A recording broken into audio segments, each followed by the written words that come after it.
like Tommy Robertson and you know all those other people. But again, his support is dwindling.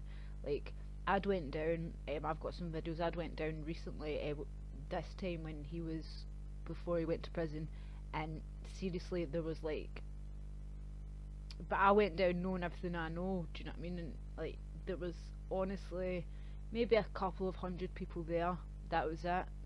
200 to 300 tops, and it had just gotten so low. Like people, and I was there just kept trying to kind of say to people, and like, oh, how come you can't question just? And you know, there was literally people, and you know, if you're watching this and you were at that Tommy thing, a couple of months back, just before he went to prison, sorry, you know what I'm talking about. There was people literally there after he was sent to prison, and they will. I had conversations with them, and I would say the half the people I spoke to knew. They turned around and they would say things like, "Oh, what like YouTube," at the same time as me, and then they would say, "Oh, but the thing is, we need Tommy because he's like a figurehead." And then there's other people that just kind of like secret sources had said, it's like it's all they've got, and it is sad. And at the end of the day, if you want to be able to do something, you need to try and build it yourself, because it's certainly not going to happen through following a guy that walks around wearing Gucci shoes, has a £1.2 million house, an indoor or an outdoor pool, something like that. Ridiculous. He's going to fuck off either, my bet's either to America or Israel. I don't know. But he's fucking off anyway, because he knows the truth has came out.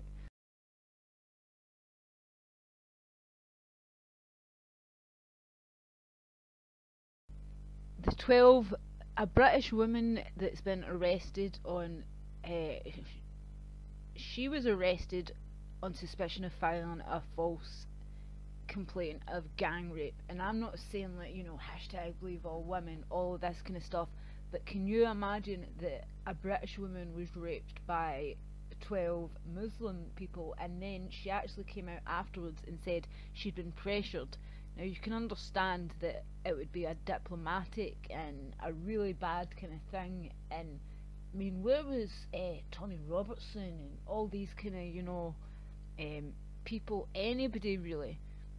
Where was the British Embassy helping her out? Where was any of these people?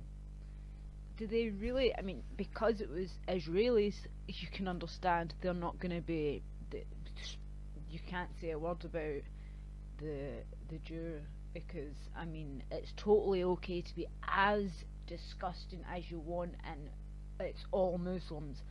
Basically, a British girl alleged that she was raped by 12 Israeli teenagers in a hotel room in Ayia Napa in Cyprus. So these 12 Israeli teens have been they were first brought in and they were accused, they were put in the slammer, and then suddenly the girl was suddenly arrested, having made false accusations.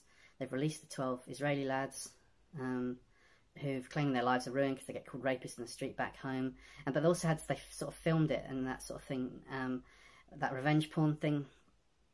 And it seems it's quite an unusual story. It's well worth looking out. The Daily Mail's followed it quite well, to be honest.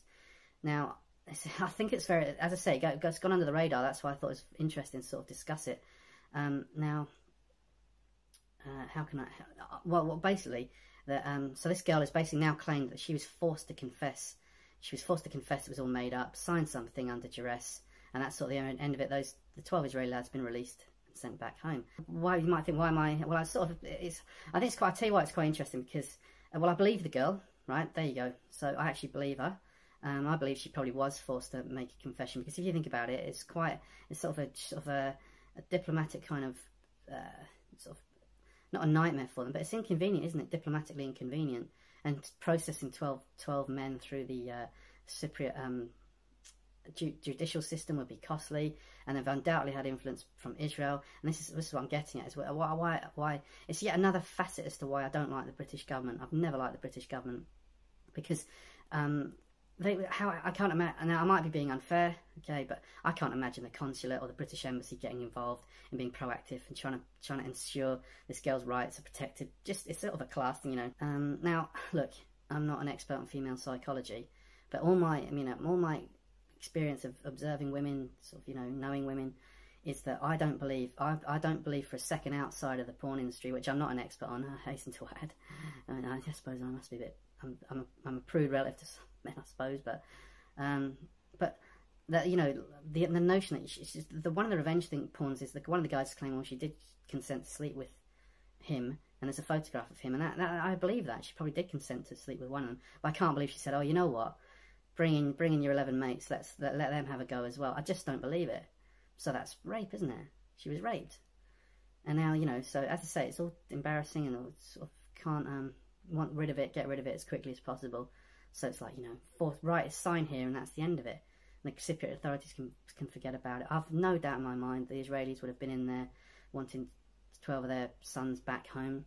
And where's the British? We're meant to, you know, it's not about having clout in that old imperial way, but why weren't they in there protecting her interests?